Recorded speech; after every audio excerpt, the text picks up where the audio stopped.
Alright, for this video I wanted to cover the Connecticut Earned Income Tax Credit. So we're all very familiar with the federal Earned Income Tax Credit, which is reported on your Form 1040, but many states in the U.S., Connecticut included, have their own state version of the Earned Income Tax Credit.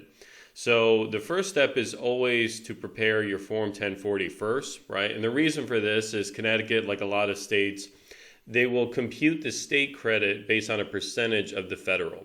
So you have to compute your federal earned income tax credit first in order to get the state portion.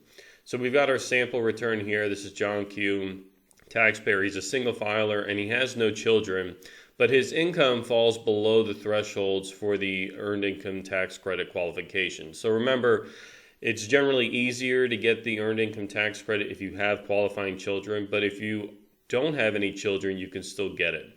So John's wages here, $18,000, and he has some investment income. So if we look at his earned income tax credit worksheet, we can see how we compute it at the federal level. So based on his income, and if we were to reference the earned income tax credit tables, the amount of EITC he's going to get for 2021 is $521. Okay, so that is reported ultimately up here on page 2 of his 1040 on line 27A.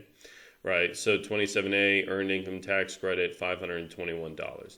Now that step is completed, we can go to his Connecticut return.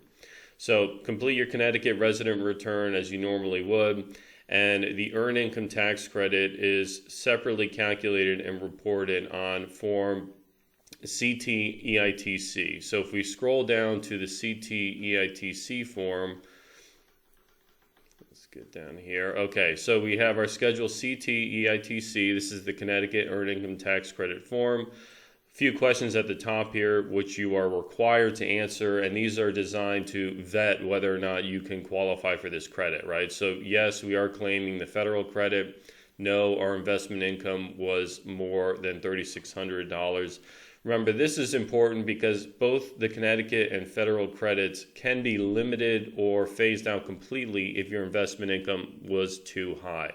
Okay, so if your investment income is too high, you might not be able to get the earned income tax credit.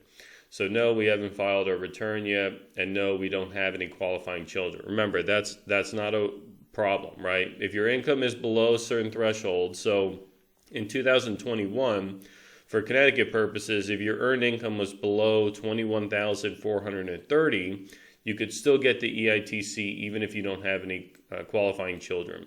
So John doesn't have any qualifying children. So if we scroll down to page 2 of the CT-EITC, we can see line 8, the amount of the federal earned income tax credit that was claimed, right? There's our $521.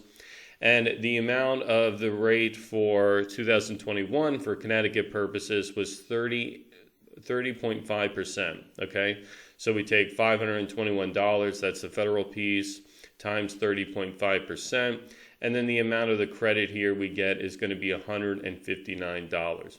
Now there's no phase outs here, so he's going to get the full amount of $159, and then ultimately that flows through up to the other pages here on his CT form.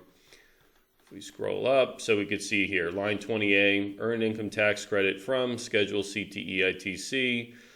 20A is going to be $159, right? So that is a refundable credit. It's added to the amount of withholding he had, and that's going to be his tax refund. Okay, so very important. Always remember when you're preparing your returns, depending on where you're a resident, you're going to want to capture credits and deductions, not just at the federal level, but the state level too. Okay, so I hope that was helpful. If you have any questions, please leave me a comment below. Happy to answer and I can. And I look forward to seeing you again on the next video. Thank you.